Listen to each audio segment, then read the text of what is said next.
Ghost by Jason Reynolds, Chapter 1. Check this out. This dude named Andrew Dahl holds the world record for blowing up the most balloons. With his nose.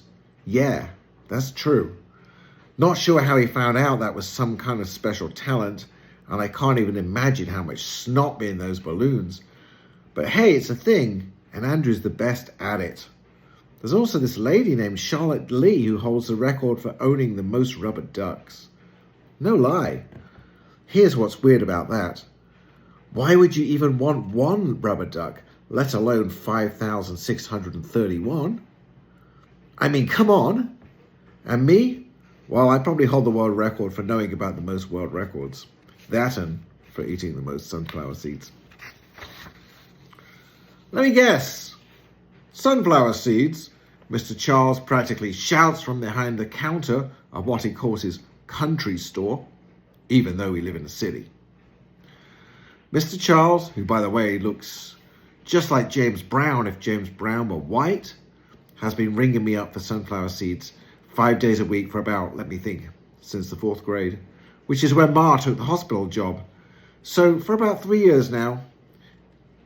He's also hard of hearing, which when my mum used to say this, I always thought she was saying harder hearing, which made no sense at all to me. I don't know why she just didn't say almost deaf. Maybe because hard of hearing is more like hospital talk, which was probably rubbing off on her. But yeah, Mr. Charles can barely hear a thing, which is why he's always yelling at everybody, and everybody's always yelling at him. His store is a straight-up scream fest, not to mention the extra sound effects from the loud TV he keeps behind the counter. Cowboy movies on repeat. Mr. Charles is also the guy who gave me this book, Guinness World Records, which is where I found out about Andrew Dahl and Charlotte Lee. He tells me I can set a record one day, a real record. Be one of the world's greatest somethings. Maybe. But I know one thing. Mr. Charles has to hold the record for saying, let me guess, sunflower seeds. Because he says it every single time I come in, which means I probably also hold the world record for responding loudly the exact same way. Let me guess, $1. That's my comeback. Said it a gazillion times. Then I slap a buck in the palm of his wrinkly hand, and he puts the bag of seeds in mine. After that, I continue on my slow motion journey, passing again only when I get to the bus stop. But this bus stop ain't just any bus stop.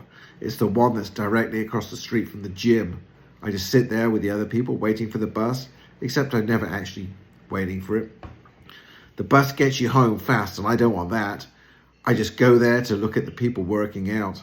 See, the gym across the street has this big window, like the whole wall is a window, and they have these machines that make you feel like you're walking up steps, and so everybody just be facing the bus stop, looking all crazy, like they're about to pass out.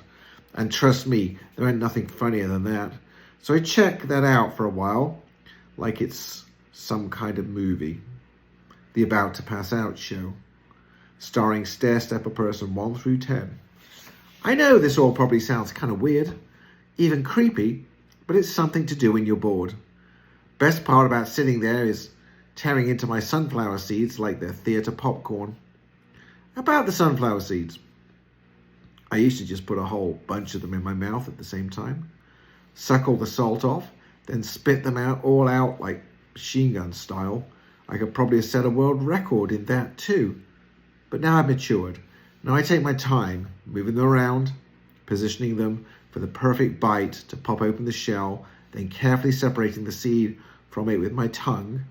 Then, and this is the hard part, keeping the little seed safe in the space between my teeth and tongue, I spit the shells out. And finally, after all that, I chew the seed up. I'm like a master at it, even though, honestly, sunflower seeds don't taste like nothing. I'm not even sure they're even worth all the hassle, but I like the process anyway. My dad used to eat sunflower seeds too. That's where I get it from. But he used to chew the whole thing up. The shells, the seeds, everything. Just devour them like some kind of beast. When I was really young, I used to ask him if a sunflower was going to grow inside of him since he ate the seeds so much. He was always watching some kind of game like football or basketball, and he'd turn to me just for a second, just long enough to not miss a play and say, "Sunflower seeds are all up in me, kid." Then he'd shake up the seeds in the palm like dice before throwing another bunch into his grill to chomp down on. But let me tell you, my dad was lying. Wasn't no sunflower seeds in him. Couldn't have been. I don't know a lot about sunflowers, but I know they're pretty and girls like them. And I know the word sunflower is made up of two good words, and that man ain't got two good words in him, or anything that any girl would like, because girls don't like men who try to shoot them and their son. And that's the kind of man he was. It was 3 years ago when my dad lost it, when the liquor made him meaner than he'd ever been. Every other night he would become a different person, like he'd morph into someone crazy. But this one night my mother decided to fight back. This one night everything went worse.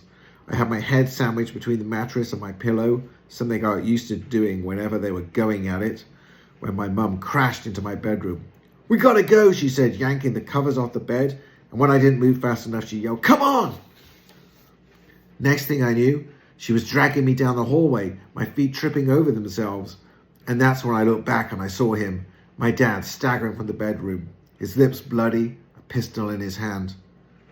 "Don't make me do this, Terry," he angrily begged. But me and my mum kept rolling, the sound of the gun cocking, the sound of the door unlocking. As soon as she swung the door open, my dad fired a shot. He was shooting at us, my dad. My dad was actually shooting at us, his wife and his boy.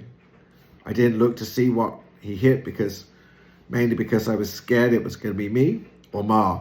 The sound was big and sharp enough to make me feel like my brain was going to pop in my head, enough to make my heart hiccup. But the craziest thing was, I felt like the shot, loudest sound I ever heard, made my legs move even faster. I don't know if that's possible, but that's definitely what it seemed like. My mum and I kept running down the staircase into the street, breaking into the darkness, with death chasing behind us. We ran and ran and ran until finally we came up on Mr. Charles's store, which luckily for me stays open 24/7. Mr. Charles took one look at me and my mum, out of breath, crying, barefoot in our pajamas, and hid us in his storage room while he called the cops. We stayed there all night. I haven't seen my dad since. Ma said the cops said that when they got him to the house, he was sitting outside on the steps, shirtless with a pistol beside him, guzzling beer, eating sunflower seeds, waiting. Like he wanted to get caught. Like it was no big deal. They gave him 10 years in prison, and to be honest, I don't know if I'm happy about that or not. Sometimes I wish he would have gotten forever in jail. Other times I wish he was home on the couch, watching the game, shaking seeds in his hand. Either way, one thing is for sure, that was the night I learned how to run. So when I was done sitting at the bus stop in front of the gym and came across all those kids on the track at the park practicing, I had to go to see what was going on. Because running ain't nothing I ever had to practice. It's just something I knew how to do.